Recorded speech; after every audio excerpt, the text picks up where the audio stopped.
O sea, como que estaría igual de mal que México, es su argumento.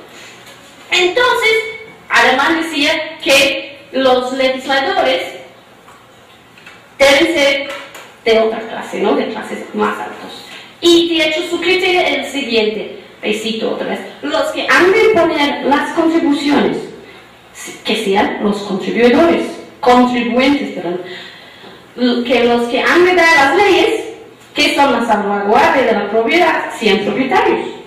Los que han de regular el peso de los impuestos, sean los que han de dar ese peso y medir sus esfuerzos para calcular la de los otros, ¿no? Entonces, la Alemán está diciendo que el trabajo legislativo se queda simplemente en manos aristocráticos de las personas más altos, sino está diciendo que quiere reservar esta posición a este hombre tan querido del liberalismo desarrollado, el profesionalista, ¿no? El que trabaja por su propio bien, que paga impuestos, que tiene una pequeña propiedad, un hombre moral y trabajador, ¿verdad? Entonces, de acuerdo con este diagnóstico que él hace, él entonces sugiere que a la Constitución se añade el requisito que los diputados y los senadores deben tener algún ingreso comprobable para entrar para ocupar un curul. Entonces, su sugerencia es que los diputados deben tener en bienes raíces 6.000 pesos o una industria, es decir, un trabajo que les produzca 1.000 anuales. Entonces es como su sugerencia. Y es una sugerencia que retoman muchas las legislaturas de los estados, y ahí no se ponen de acuerdo. Hay quien propone 1.000 pesos como bienes raíces y 500 de industria, entonces ahí es toda una caja de Pandora, ¿no? Pero yo diría que una de las cosas en que sí había consenso en 80 era que a los diputados se tenían que exigir que tenían algún ingreso mayor. Y en cuanto a los senadores, su gran plan era exigir que los senadores, eso sí, vengan de alguna clase profesional, que sean, por ejemplo, eclesiásticos, oficiales militares o literatos. Y además, que tuvieran alguna experiencia previa de gobierno, es decir, que habían sido gobernadores de Estado, habían sido ministros, habían sido jueces de la Suprema Corte, etcétera, etcétera. O sea, que ahí está buscando poner gente con experiencia de gobierno, pero que también, pues, gente ya profesional. De eso, con eso voy a pasar las últimas reformas de lo que quería para el Congreso General, pero primero voy a preguntar cómo voy el tiempo. Muy bien, pero 25 minutos. Bueno, entonces, nada más lo resumo rápidamente y ahí voy a terminar, y lo demás se queda por otro día.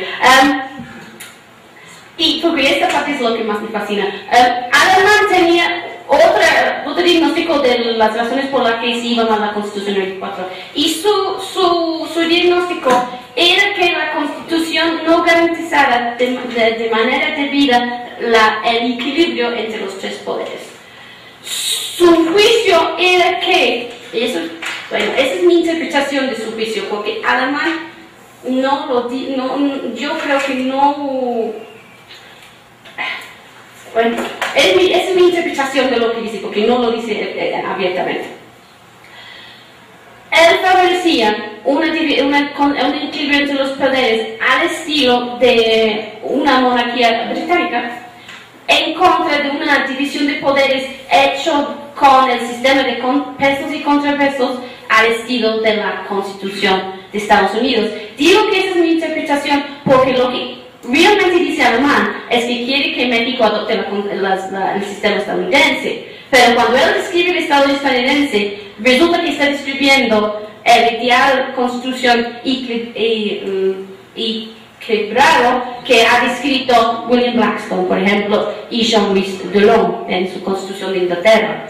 Entonces, es por eso que digo que es mi interpretación. ¿Por qué digo eso?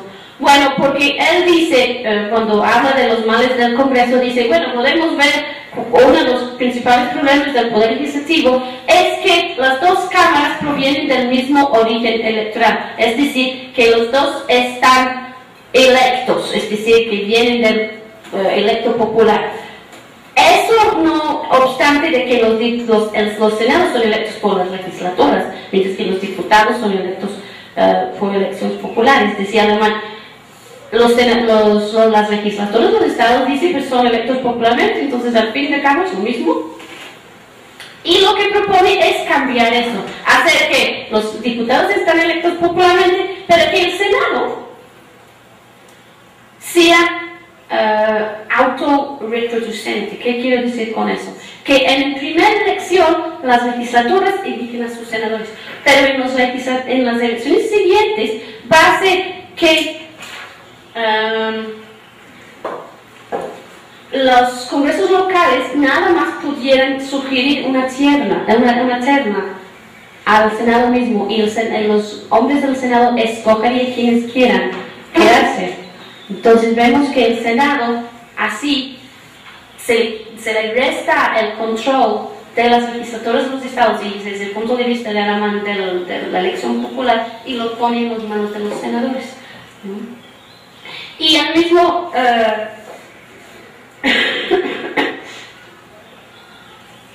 mismo tiempo sugiere que el Senado debe ser un cuerpo que está siempre en sesiones, de que nunca entre en receso, como por ejemplo señala la Constitución. Como les digo, las periodos de sesiones del Congreso General deben ser de enero a abril, y luego todos los demás meses no hay.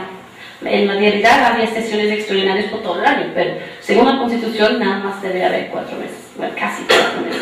Entonces Alemán decía, bueno, ampliamos las sesiones de la Cámara de Diputados, tal como les platiqué, pero el Senado lo hacemos permanente, que nunca se entre en receso.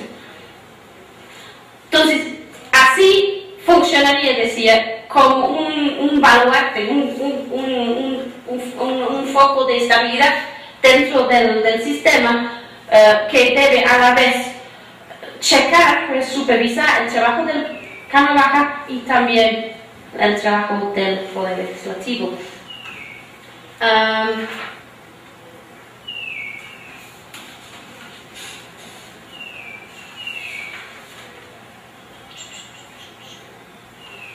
Entonces, al Senado quería quitar muchas de sus facultades, sobre todo sus facultades de hacer leyes. Quería hacer que la facultad de los senadores sean solamente supervisores, es decir, una cámara solamente revisora de las leyes, en lugar de ser nada más ahí el Senado iba a permitir que presentara ahí sus proyectos de ley el Poder Ejecutivo, por ejemplo, pero los senadores no.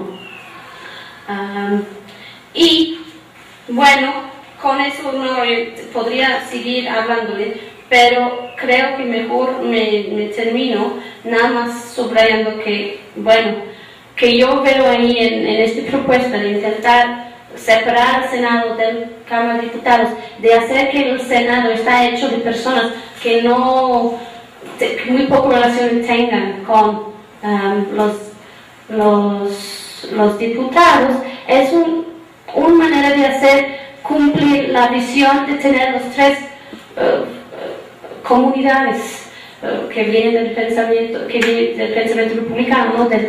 del pueblo, la aristocracia, y luego la monarquía, pues en este caso el gobierno de una persona, pues la presidencia. De ahí es donde estoy sacando mis conclusiones. Bueno, ahí ya que me he hablado mucho, voy a callar y agradecerles su paciencia.